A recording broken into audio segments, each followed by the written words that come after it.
ओम शांति। 23 मार्च 70 की मुरली है। मुरली का टाइटल है सच्ची होली मनाना अर्थात बीती को बीती करना। इस मुरली के हम इम्पोर्टेंट पॉइंट्स देखेंगे। तो ये होली की दिन पे मुरली चली है, लेकिन यहाँ होली का त्योहार भी मना रहे थे, ये मुरली भी थी और फिर दादियों का प्रोग्राम भी था, सेरेमनी भी थी। तो दोनों पार्ट हम देखेंगे, इम्पोर्टेंट पॉइंट्स। तो बाप दादा हर एक के पुरुषार्थ की स्पीड और स्थिति की स्पिरिट को देख रहे हैं, है ना। हमारी स्थिति कैसे रहती है, जो भी हम कर रहे हैं तभी हमारी स्थिति कैसे रहती है, ये इम्पोर्टेंट है हमें। सेवा का है ना, हमारी स्थिति में कितना उमंग उत्साह नशा धुंध रहती है। तो जितनी जितनी स्पिरिट होगी उतनी स्पीड भी होगी। हाँ, तो उतना स्पीड होगी पुरुषार्थ की, सेवा की, जो भी। किस पे डिपेंड करेगा, हमारा स्पिरिट कैसे है, नशा कितना है, हमें उमंग उत्साह धून। तो स्पीड तेज होने से सर्विस की सफलता तेज होगी। तो पहले क्या करना है, अपने स्थिति को देखना है। स्थिति स्पिरिट होना चाहिए उसमें। तब क्या होगा, तब स्पीड भी ज्यादा होगी, पुरुषार्थ की भी सेवा की भी। और तब जाकर सर्विस में हमें सफलता प्राप्त होगी। फिर बाबा बता रहे कि होली मनाना अर्थात सदा के लिए आज के दिन बीती सो बीती का पाठ पक्का करना। तो क्या करना है हमें, पाठ बीती सो बीती, हर जो भी बात होगी उसी समय, उस दिन के लिए भी नहीं, 1 घंटे के लिए भी नहीं, जिस समय वो बात होगी उसी समय अभी हमें क्या करना है, बीती सो बीती, यही होली मनाना है। हर दिवस पर पुरुषार्थ को बदल देने लिए कोई ना कोई बात सामने रखनी होती है। बीती हुई बात ऐसे महसूस हो, तो बीती हुई बात कैसे महसूस करेंगे, जैसे बहुत पुरानी कोई जन्म की बात है। पुरुषार्थ की स्पीड को ढीला करने वाली मुख्य बात यह होती है ना। क्यों हमारा पुरुषार्थ का स्पीड कम होता है, बीती हुई बात को चिंतन में लाना। अपनी बीती हुई बातें या दूसरों की बीती हुई बातें चिंतन में लाना, चित्त में रखना। तो सबसे पहले क्या होता है, चित्त में रखते, फिर वो चिंतन में आता है। तो जो चित्त में भी ना हो, चिंतन में भी ना आए, और तीसरा होता है वर्णन करना। तो तीनों पर हमें अटेंशन देना है। पहले तो जितना हो सके चित्त पर ही नहीं बिठाना। चित्त पर यदि बैठ गया तो चिंतन नहीं करना, चिंतन भी हो गया तो वर्णन नहीं करना, ये अटेंशन देना है। तो चित्त, चिंतन और वर्णन। तो एक दिन पहले, तो इसीलिए क्या करेंगे, बीती को बीती। तो होली में क्या करते हैं, होली का जो त्योहार, तो पहले दिन क्या कराते हैं, जलाते, और दूसरे दिन मनाते। और जलाने के बाद मनाना है। और मनाने में क्या है, मिठाई खाते हैं। तो बाबा ने कहा कि मिठाई, हाँ, यहाँ आप कौन सी मिठाई खाएंगे, तो कौन सी मिठाई होती है, मधुरता की। जब यह रंग लग जाता है ना, बाबा के संग का रंग लग जाता, तो फिर मधुरता का गुण स्वतः ही आ जाता है। अपने व दूसरे की बीती को न देखने से सरल चित्त हो जाते। सरल चित्त होने के लिए क्या करना है, ना अपनी बीती को देखना, ना दूसरों की बीती को। और मधुरता का गुण जब धारण करते, तो नयनों से मधुरता, मुख से, चलन से मधुरता प्रत्यक्ष होती है। तो इसीलिए इसी को क्या किया, जो कुछ अभी ब्राह्मण यहाँ संगम युग पर करते, उसका यादगार फिर पूरे कल्प द्वापर से मनाया जाता है। तो इसका मधुरता को क्या किया उन्होंने, मिठाई का नियम बना दिया। चलो पहले जलाएंगे, फिर मनाएंगे, और मिठाई बांटेंगे, मिठाई खाएंगे। होली पर और क्या करते हैं, तो होली पर क्या करते हैं, दूसरे दिन मिलन, मंगल मिलन। मंगल मिलन का अर्थ क्या हुआ, किसका मिलन करना है, संस्कारों का मिलन होता है। तो संगम युग पर हम क्या करते हैं, संस्कारों का मिलन, इसी को वो मंगल मिलन के रूप में मनाते हैं। भिन्न भिन्न संस्कारों के कारण ही एक दो से दूर होते हैं। तो क्या करना है, संस्कार मिलन करना है। बाप दादा का बच्चों से मिलन तो है ही, लेकिन आपस में सभी से बड़े से बड़ा मिलन है संस्कारों का मिलन। तो संगम पर किसका मिलन होना चाहिए, बाप दादा के साथ तो है बच्चों का, लेकिन संस्कारों का मिलन। जब पुरुषार्थ की विधि संपूर्ण हो जाती है, तब यह सिद्धि भी प्राप्त होती है। तो हमें क्या करना है, पुरुषार्थ कौन सा करना है, संस्कार मिलन का। ये पूर्ण होगा तब हम सिद्धि स्वरूप बनेंगे। और इसीलिए देवियां जो संगम पर, हाँ, जिन्होंने ये पुरुषार्थ की विधि संपूर्ण की वो सिद्धि स्वरूप बनते। फिर यादगार में देवियां स्वयं सिद्धि प्राप्त की हुई है, तब दूसरे क्या करते हैं, उनसे रिद्धि सिद्धि के लिए उनके पास जाते। तुम्हारे पुरुषार्थ की सिद्धि तब होगी जब संस्कारों का मिलन होगा। तो क्या करना है, हमें संगम युग पर सभी के साथ संस्कारों का मिलन करना है। इस भट्टी में और पढ़ाई नहीं करनी है ना। अभी हमें क्या करना है, पढ़ाई नहीं, क्या करना है, अंतिम सिद्धि का स्वरूप बनकर दिखाना है। यह संगठन संस्कारों को मिलाने के लिए है। संस्कारों को मिलाने के लिए दिलों का मिलन करना पड़ेगा।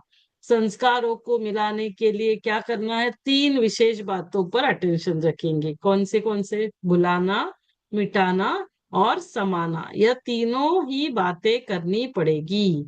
क्या करना होगा, बातों को भुलाना होगा, कुछ बातों को कुछ मिटाना होगा और फिर समाना होगा।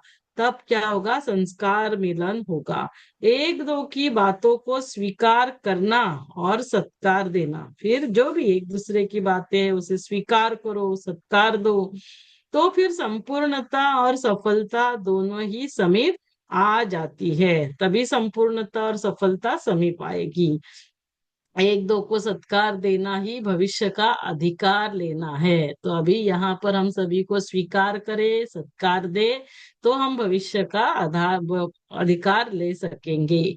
तो अभी क्या करना है, आप सभी सर्व के शुभ चिंतक हो। सर्विसेबल अर्थात शुभ चिंतक। आपके शुभ चिंतक बनने से सभी की चिंताएं मिटती है। आप सभी की चिंताओं को मिटाने वाली शुभ चिंतक हो। तो बाबा ने कहा, बालक सो मालिक हो आप सभी। तो यह स्लोगन विशेष इस ग्रुप का है। तो बाबा ने क्या किया, बाबा ने कहा नाम भी मिला, स्लोगन भी मिला, काम भी मिला। नाम क्या मिला, कौन है आप सभी, शुभ चिंतक। स्लोगन क्या मिला, बालक सो मालिक, सभी बालक थे लेकिन मालिक बन गए थे तब तक। और काम भी मिला, काम क्या मिला है, सभी को संस्कार मिलन कराना। भाषण भी यह करना है कि संस्कार मिलन कैसे हो। एक अनेकों को संपूर्ण संस्कार वाली बना ले तो क्या होगा, हाँ, सभी के संपूर्ण संस्कार वाले बन जाएंगे तो समाप्ति होगी, है ना। तो समाप्ति, समाप्ति, पालना और स्थापना, तो तीनों ही टॉपिक्स इस भट्टी में स्पष्ट करनी है। तो बाबा ने क्या किया, त्रिमूर्ति है ना, चिंदी जिसको हम बिंदी भी कहते, लगाई। किसकी किसकी, स्थापना, पालना और विनाश। क्या क्या करना है, इसको स्पष्ट और सरल रीति जो कि प्रैक्टिकल में आ सके, वर्णन तक नहीं। तो अभी हमें करना क्या है, सिर्फ वर्णन नहीं, प्रैक्टिकल में करके दिखाना। लेकिन बिंदी रूप बनकर के ही यह तीनों कर्तव्य सफल कर सकेंगे। ये तीनों कर्तव्य, स्थापना, पालना और विनाश, ये कर्तव्य कब होंगे, जब हम बिंदु रूप की प्रैक्टिस करेंगे। तो क्या होना चाहिए, स्मृति भी, स्थिति भी, कर्तव्य भी, तीनों ही इस यादगार में समाये हुए हैं। तो क्या करना है, इस यादगार में क्या क्या है, स्मृति, स्थिति और कर्तव्य, तीनों ही इस यादगार में है। तो इसमें हमें याद रखना है, स्मृति कैसी, बिंदु रूप की स्मृति, स्थिति भी वही बनानी है और कर्तव्य सभी के साथ संस्कार मिलन।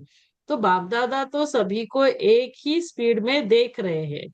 तो इस समय सभी वन की याद में नंबर वन ही है, तो किसी को नंबर नहीं दे रहे। बाबा ने कहा सभी नंबर वन, क्योंकि सभी नंबर वन की याद में है।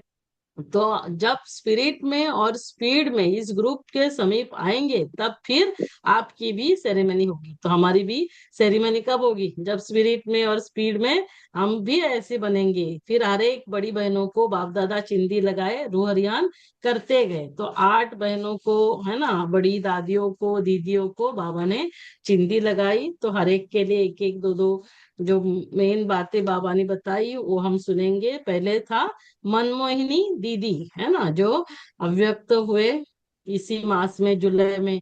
तो दीदी के लिए क्या कहा, क्योंकि दीदी और दादी ने ही बाबा अव्यक्त होने के बाद सब कुछ संभाला था, यज्ञ की बागडोर। तो साकार में थी दिल के तख्त नशीन, अब है सर्विस की तख्त नशीन, भविष्य में होगी राज्य तख्त नशीन। तो बाबा हमेशा क्या करते हैं, हमें त्रिकालदर्शी स्वरूप में देखते हैं। तो हमें भी हर एक को क्या करना है, अपना वर्तमान, पास्ट, वर्तमान और भविष्य। तो ड्रामा में जो नून पाठ पाठ नूंदा हुआ है वह कितना रहस्य युक्त है। फिर कुमार का दादी के लिए क्या कहा बाबा ने, प्रकाशमणि दादी के लिए, क्योंकि सब व्हील पावर देकर तख्त नशीन हो गई थी। तो तख्त नशीन कौन बनता है? तो दादी की विशेषता क्या थी, बाबा ने कहा नशा और निशाना, जो सदैव नशे में है। और नशा कैसे आता है, योग से। योग से क्या आता है, नशा। और निशाना, निशाना किससे आता है, ज्ञान से। तो ज्ञान से निशाना, और इसीलिए एक धक से, है ना, जिनको भी ज्ञान देते थे तो निशाना लग जाता था। तो बाबा ने कहा नशा और निशाना बिल्कुल एक्यूरेट रहता। बाप दादा को भी नशा होता है कि ऐसे लायक बच्चे हैं। फिर जानकी दादी के लिए, अब तक वाणी मूर्त बने हो, फिर बनेंगे साक्षात्कार मूर्त। तो ये 70 में बाबा ने क्या कहा था, दादी के लिए जो कहा था वो बातें हमने दादी के लिए देखी है ना, कि कैसे 104 साल में दादी आती थी और दादी के द्वारा साक्षात्कार होता था। तो ये बाबा की तभी की भविष्यवाणी हमने, कि कभी दादी को साकार में देखा। वाणी से औरों को साक्षात्कार होता, लेकिन फिर होगा साइलेंस से साक्षात्कार। तुम्हारी अंत में यह स्थिति आती है जो सभी में साक्षात बाप दादा की मूरत महसूस होगी। तो जब हम ये दादियों के बारे में ये सभी बातें सुन रहे हैं तो हमें क्या करना है, उसको तभी विजुलाइज करते हुए उन सारी विशेषताओं को हमारे अंदर धारण करना है। तो जितना जितना हम हरेक की विशेषताओं को धारण करेंगे, तो हमें क्या करना है, इसके ऊपर स्वयं का योग करना है। दादी की क्या क्या विशेषता, हर एक दादी की वो सारी मेरे अंदर आनी चाहिए। मुझे मेरे अंदर परिवर्तन लेकर आना है, मुझे भी उनके समान बनना है। तो ये हमें जब भी, जैसे हर रोज की मुरली का जो जो हम सुनते हैं, तो रोज रात को हम सोने से पहले इसके ऊपर मेडिटेशन करें, सुबह अमृत वेला करें, ताकि इसका हम स्वरूप बन सके। तो यदि दादी बन सके तो हम भी बनेंगे। तो इसको मिक्स करके कह देते सभी परमात्मा के रूप, तो क्या होगा, इसी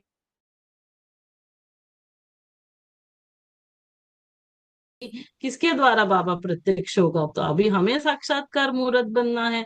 तो इसीलिए क्या होगा कि अंतिम समय सब बाबा के बच्चे साक्षात्कार मूर्त बनेंगे। तो क्या लगेगा सभी को कि जहां देख रहे हैं वहां परमात्मा को ही देख रहे हैं, जहां देखे वहां तू ही तू। और इसीलिए सभी ने फिर क्या कहा कि हर एक के अंदर परमात्मा बसता है। क्यों? क्योंकि हर एक साक्षात्कार मूर्त बना। तो ये संगम पर हुआ, और फिर भक्ति में यही बातें चली आई कि ईश्वर सर्वव्यापी है। साक्षात्कार मूर्त बनने के लिए साक्षात बाप दादा समान बनना है। तो दादियों ने किया।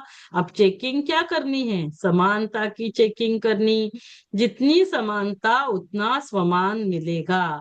समीप रत्न की परख समानता है, तो हमें भी वैसे बनना है। फिर चंद्रमणि दादी को कहा आप सूर्यमणि हो या चंद्रमणि। तो क्योंकि बाबा ने कहा शक्ति रूप भी है, शीतल रूप भी है। अभी नॉलेज तो आ गई, लेकिन स्थिति तो नहीं है ना। नॉलेज से लाइट आई, अभी क्या चाहिए, माइट नहीं है। तो जब लाइट और माइट दोनों में एक रस होंगे, तो लाइट ज्ञान से आती है, माइट योग से आती है, तब नंबर आउट होंगे। तो हमें दोनों पर अटेंशन देना है, योग बल, ज्ञान बल। माइट देने में नंबर वन यह बनेगी। तो बाबा ने वरदान दिया। तो कि कोई कोई में क्या होता है, लाइट होता है, कोई में माइट होती है, कोई में दोनों होता है। तो तीन क्वालिटीज है ना। तो जैसे दादी जानकी में हमने देखा दोनों, लाइट भी थी माइट भी थी, तो हम भी वैसे बने। और फिर सभी तालियां बजा रहे थे जब बाप दादा चिंदी पहनाते थे। तो बाबा ने क्या कहा, सतयुग में बजेगी शहनाइया। फिर निर्मल शांता दादी, उसके लिए कहा संगम पर ताज तिलक तख्त और सुहाग भाग सभी मिलते, एक ही समय पर सर्व प्राप्तियां बाप दादा कराते। जो एक जन्म की देन अनेक जन्म चलती है ना, अभी संगम युग पर हम जो प्राप्त करते वो तो पूरा कल्प, 21 जन्म तो है ही, वैसे पूरा कल्प। तो इसीलिए फिर अनेक जन्मों का जो हिसाब किताब है वो हमें कहाँ चुकता करना है, इस एक जन्म में। तो इसी के कारण कभी कभी वह फोर्स से रूप ले आता है, तो वो तन से होगा, तन मन धन जन सभी रूपों से, लेकिन तन का पेपर तो हर एक को देना है, तो हर एक को कुछ ना कुछ छोटी बड़ी बीमारी तो तन की आएगी ही आएगी। सिर्फ हमें क्या करना है, योग बल से ये सारा जो है हिसाब किताब चुकता करना है, इसीलिए हमें योग बल बढ़ाना है। जब साक्षी हो देखने लग पड़ते तो यह व्याधि बदलकर खेल रूप में हो जाती, लेकिन हमें क्या करना है, साक्षी होकर देखना है, जो भी होगा, चाहे वो तन का मन का धन का जन का जो भी पेपर होगा, तो क्या होगा, खेल समझेंगे। जितना साक्षी अवस्था ज्यादा रहेगी उतना समझो कि साक्षात्कार मूर्त बनने वाले हैं। अब अंतिम पुरुषार्थ यह रह गया, क्योंकि हर एक को साक्षात्कार मूर्त बनना है। फिर शांतामणि दादी, जितनी स्पष्टता होती उतनी श्रेष्ठता आती, जो स्पष्ट होता वही सरल और श्रेष्ठ होता। स्पष्टता श्रेष्ठता के नजदीक है, और जितनी स्पष्टता होती है उतनी सफलता भी, तो सफलता फिर इतनी समीपता में लाती है। तो उसके लिए क्या होना चाहिए, स्पष्ट अंदर बाहर एक होना है, सरल श्रेष्ठ, तो स्पष्टता श्रेष्ठता के नजदीक और उससे सफलता।